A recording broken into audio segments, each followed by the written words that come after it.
madaxweynaha Soomaaliya Xasan Sheekh Maxamuud oo moraal jab iyo cara ka muuqato ayaa weerar afka ah ku qaaday aqoonsiga Soomaaliland iyo safaaradda ay dhawaan ka furatay gudaha waddanka Israa'iil. saacado kadib madaxweynaha Soomaaliland Cabdiraxmaan Maxamed Cabdullaahi Cirro ayaa si kulul uga jawaabay hadalladii beerdulucsiga iyo niyad jabku ka muuqday ee Xasan Sheekh Maxamuud uu mariyay warbaahinta. sidoo kale madaxweyne Cirro ayaa subaxnimadii hore ee saaka fariin digniin iyo hanjabaad ah u diray wadamada Djibouti iyo Soomaaliya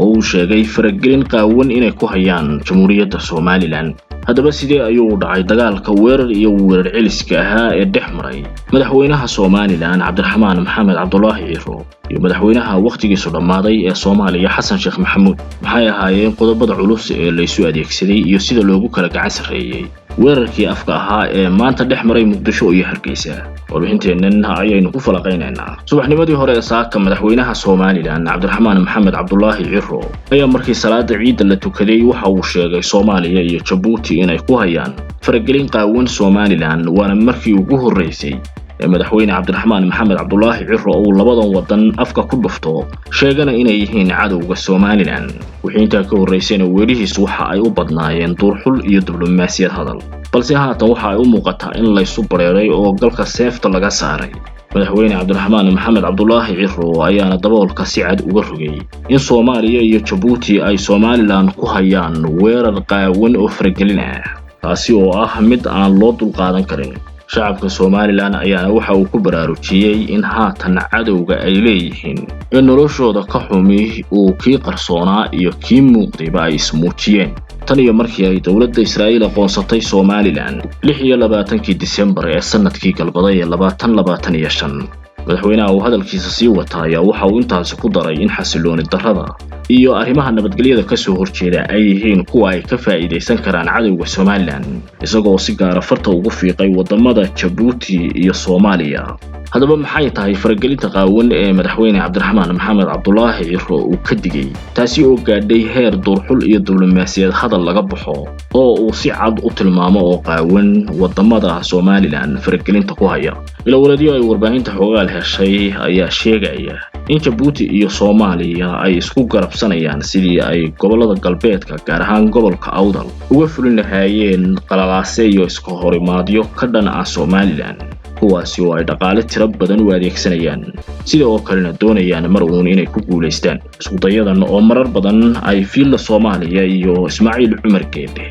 ku guuldareysteen ayaa haatan waxa ay wadaan dadaallo quus la'aan ah, kuwaasi oo ay ku doonayaan mar uun in rajadoodu ay u suurto gasho. sidoo kale waxaa jirta doonis kale oo ka dhan ah Soomaaliland, taasi oo gobolada bariga laga abaabulayo, inkastoo aanay suurto gelin maadaama oo Puntland iyo Soomaaliland ay leeyihiin xiriir iyo iskaashi dhinaca nabadgelyada ah. qorshaha cadowga Soomaaliland oo ay Djibouti iyo Soomaaliya horkacayaan waxa uu ahaa in galbeedka iyo barigaba lagaga furo duufaano colaadeed Soomaaliland, waana faragelinta madaxweyne Cabdiraxmaan Maxamed Cabdullaahi Cirro uu ka digay maanta, taasi oo subaxnimadii horeba uu shacabka soo gaarsiiyay fariintaasi. sidoo kale Soomaaliya iyo Djibouti waxa uu diray digniin, waxaana uu sheegay inay Soomaaliland istifaacayso kuna filan tahay sohdimaheeda inay sugto. Soomaaliya iyo Djibouti ay dani ugu jirto inay ixtiraamaan nabadgelyada. digniinta lafteeda falaqayaasha siyaasadda iyo dhinaca diblomaasiyadda ayaa sheegay inay muujinayso awood military oo qarsoon oo ay Soomaaliland haysato iyo sanad casri ah oo cabsi gelinaya Djibouti iyo Soomaaliya,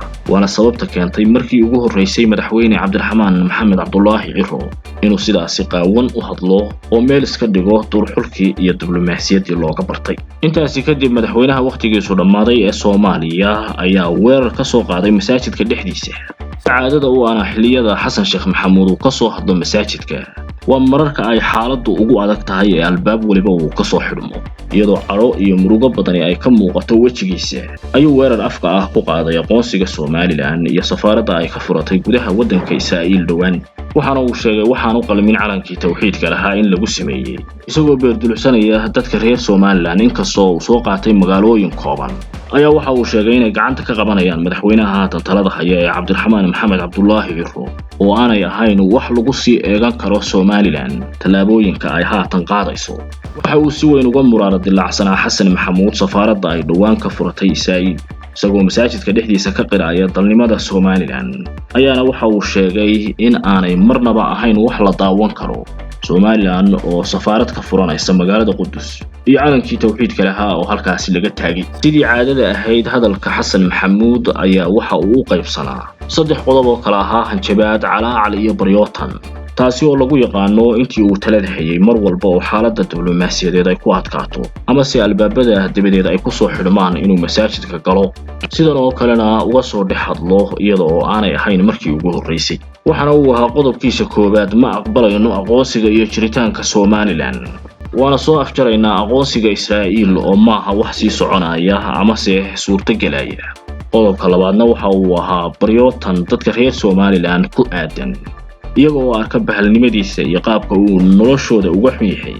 ayaa safariimahan beerdulucsiga ah wuxuu ugu soo dirayaa in uu wax isaga la aragti ah inay ka soo dhex baxaan iyo qodobkiisa ugu dambeeya oo murugada iyo calaacalka uu marti gelinayo muujinayay tanina waxay muujinaysay wax Muqdisho 30 sanadood ee ugu dambeysay ay hortaagneyd inay dhaceen awood uu ku joojiyo ama se wax kaga qabtona aanu lahayn Xasan Sheekh Maxamuud waxaana ay taasi sababtay isku darka sidii caadada u ahayd calaacal baryootan iyo hanjabaad madaxweynaha Somaliland Cabdiraxmaan Maxamed Cabdullaahi Ciro ayaa se ka daba qaatay saacado kadib isagoo si kulul ugu jawaabay madaxweyne Ciro ayaa galka seefta ka saaray waxaana uu sheegay Soomaaliya iyo cidda ay wadato fariinta uu u dirayaa inay tahay inay waxba iskala hadhin wixii ay samayn karaan Somaliland aanay kaligeed ahayn haddii ay Soomaaliya cid soo kaxaysato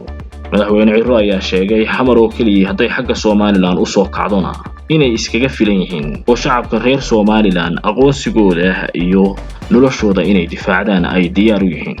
madaxweynaha Soomaaliya Xasan Sheekh Maxamuud waxa uu si gaar ah u bartilmaameedsaday madaxweynaha Somaliland Cabdiraxmaan Maxamed Cabdullaahi Ciro oo uu sheegay inay gacanta ka qabanayaan